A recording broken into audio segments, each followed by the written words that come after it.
Assalamualaikum warahmatullahi wabarakatuh.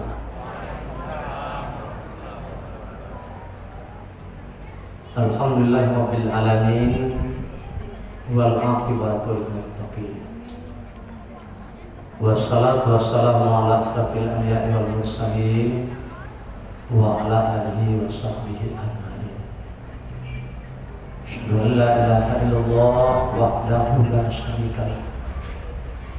Asyhadu anna Muhammadan abduhu wa rasuluh la nabiyya ba'dahu. Amma ba'du, faqala Allah ta'ala fil Qur'anil Karim. A'udzu billahi minasy syaithanir rajim. Bismillahirrahmanirrahim. Ya ayyuhalladzina amanu udkhulu fis silmi kaffah wa la tattabi'u khutuwati syaitan innahu lakum aduwwun mubin. Shadaqallahu.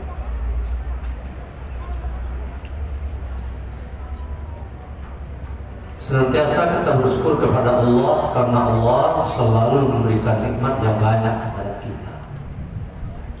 Banyaknya nikmat itu tiada terhitung oleh kita jumlahnya, tiada terkira nilainya.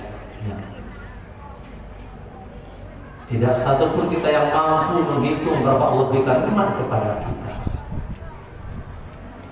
Wa in ta'udu ni'matallahi la tuhsuha. Dan kalau kamu coba menghitung nikmat Allah, niscaya kamu tidak akan mampu menghitung. Terus itu kita wajib setiap saat, setiap waktu bersyukur kepadanya. Setidak-tidaknya berucap alhamdulillah. Kemudian salam kita mohonkan kepada Allah supaya sampaikan kepada Nabi kita Muhammad sallallahu alaihi wasallam. Allahumma shalli ala Muhammad wa ala ali Muhammad. Ibu kaum muslimin, malam ini sudah malam yang ke-17. Bahkan orang lah mulai menurun. Mana barek mendaki pada menurun. Mana barek ibu? Barek menurun, mantap, ya kan? Sehingga kurang awak. Memang bagi kita kaum muslimin dalam melaksanakan qiyamul Ramadan itu masih terbiasa bagi kebanyakan kita bergiat, berjibaku itu menjelang separuh puasa. Kalaulah puasa lewat separuh arah ke bawah, lah mulai hilang cie-cie. Bapak ibu lah sehat kan ibu? Lain sehat? Alhamdulillah. Yang penting sehat. Walaupun pinggang panik, silakanlah menendang. Kalau kaki panik, silakanlah menjual. Kalau mengantuk pun silakanlah tidur dulu sementara. Karena selagi kita berada dalam masjid ini, berada dalam masjid ilmu ini, kata Nabi, barang siapa yang duduk di majlis ilmu dengan niat ikhlas, kata Allah, mendapat pahala seperti jihad fi sabilillah. Jadi dengan itu kalau lah mempanek wasallam, salam. Ibu kaum muslimin, malam ini tema kaji kita yang diberikan pengurus diberikan dalam bahaya TBC. Bahaya TBC. Tapi TBC di sini bukan TBC penyakit biasa, tapi yang berhubungan dengan pengamalan Islam yang terjadi simpang siurnya di tengah-tengah masyarakat kita masing-masing. Apa itu TBC? Apa itu? Apa TBC itu? Yang diberikan pengurus? Dari baca apa? Tahayul, bidah, khurafat.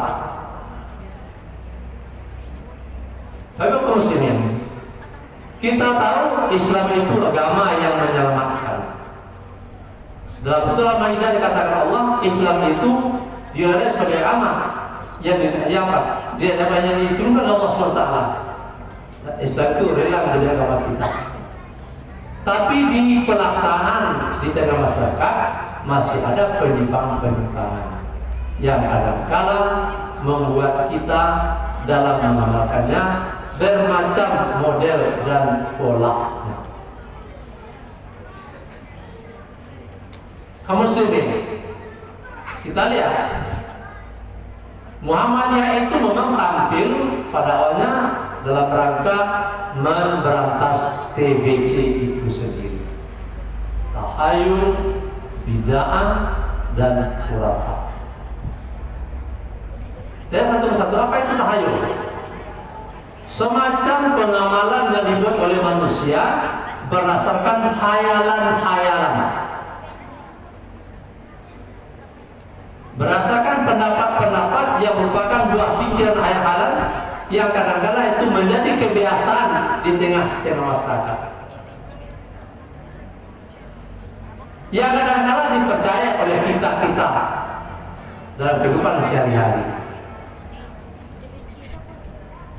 Contohnya Pak Ibu yang sudah tahayul itu, dia juga mengarah ke sini.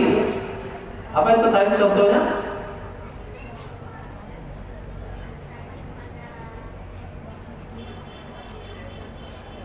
Contohnya misalnya jangan dua di tapi pintuna baru talang rasa kiawak. Itu tahayul. Apa hubungan rezeki dengan itu dan di daripada di tepi pintu? Nah, bananya jadi dua talang orang lewat. Lagi misalnya contoh-contoh yang lain. Kalau orang waktu kecil dulu pergi ke sungai menangkap ikan, membawa ikan satu ekor pulang, tak boleh. Jadi bawa ikan itu pulang, baru mati sama awak.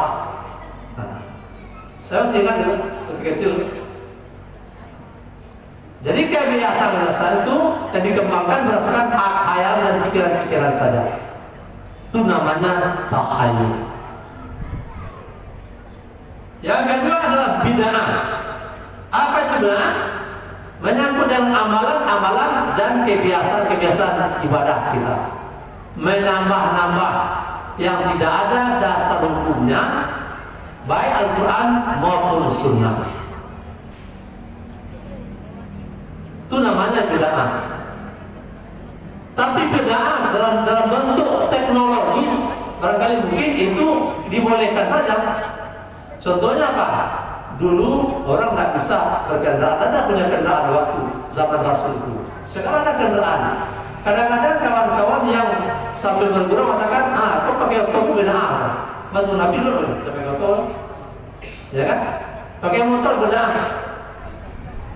Kenapa? Karena tidak dianggap diperbuat Nabi gitu ya. Sementara yang bid'ah di sana itu adalah yang menyangkut dengan pelaksanaan ibadah dan hal yang menyangkut dengan keagamaan.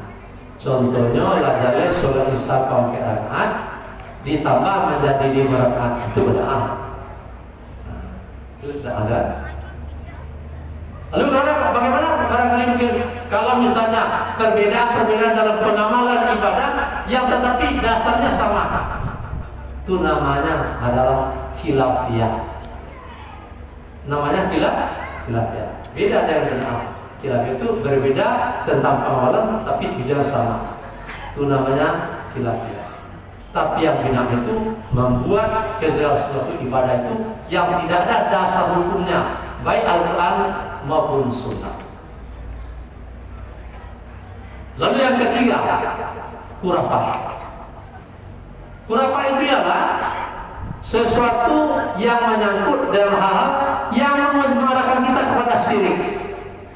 Contohnya misalnya, contoh yang ringan misalnya seperti itu. Percaya kepada sesuatu yang punya kekuatan lebih daripada Allah.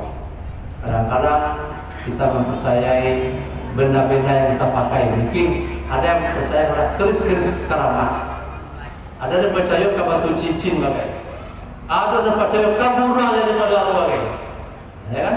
Dan macam-macam macam-macam. Dan itu mengarahkan kita kepada perbuatan-perbuatan musyrik.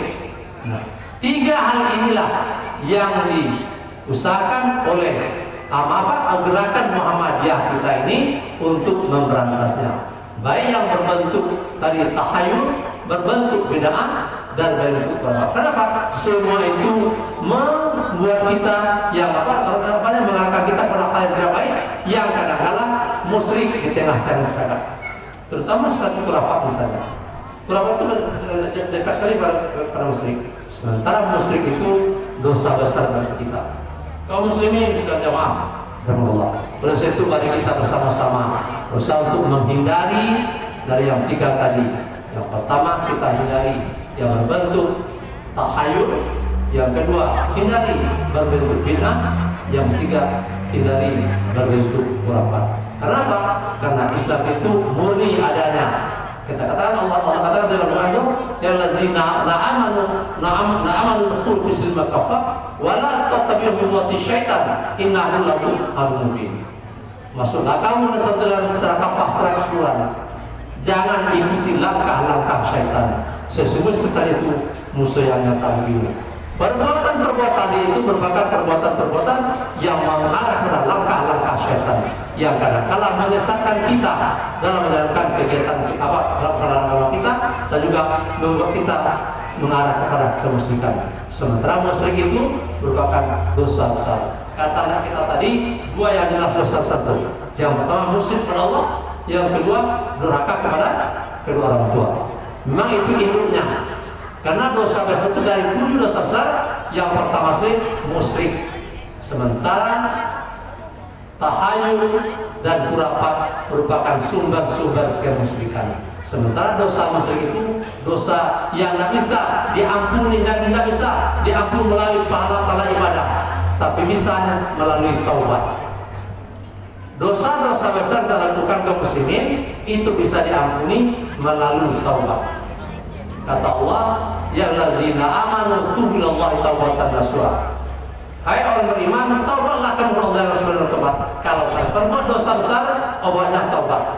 Tapi dosa-dosa kecil bisa diampuni dengan pahala-pahala. Setelah pahala dosa ini, kita semua mengetahui puasa, ibadah puasa itu dapat mengampuni dosa-dosa kita. Karena kata Nabi, man shoma Ramadan imanan wa ihtisaban ghufira lahu ma taqaddama min dhanbi. Barang siapa yang puasa bulan Ramadan dengan iman dan penuh perhitungan, diampuni dosa. Tapi dosa besar tetap melalui taubat. Apa itu dosa besar? Yang pertama tadi syirik atau musyrik kepada Allah. Nah, khurafat dan tahayul sumbernya kemusyrikan. Yang kedua, durhaka kepada kedua orang tua. Disampaikan kita tadi. Lalu yang ketiga, yang merupakan sumber dosa besar, yang merupakan dosa besar adalah berzina, termasuk dosa besar. Kemudian bersumpah palsu juga termasuk dosa besar.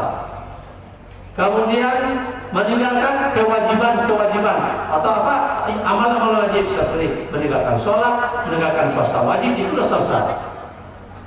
Kemudian ada lagi memutus silaturahmi di antara kita.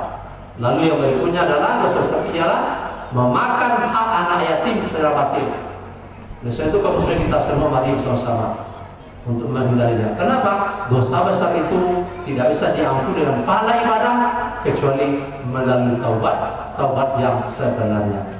Kaum muslimin benar-benar kita semua adalah selalu berusaha sekuat tenaga untuk menghindari hal yang dapat membuat kita musyrik dan hal yang dapat melencengnya pelamaran ibadah kita. Seperti yang sampai tadi, jangan sekali lagi kita berbuat tahayul, jangan berbuat bid'ah, dan jangan berbuat khurafat, dan jangan kita memperbuat dosa besar, karena dosa besar itu hanya taubat yang dapat cara menghapuskannya. Mudah-mudahan muslim kita semua berusaha sekuat tenaga untuk menjauhkan diri kita dari hal tadi, dan kita selalu menjauhi dosa besar, dan dosa besar kita mudah-mudahan dapat diampuni dengan pahala ibadah kita, terutama pahala ibadah puasa. Demikian, terima kasih banyak. Assalamualaikum warahmatullahi wabarakatuh.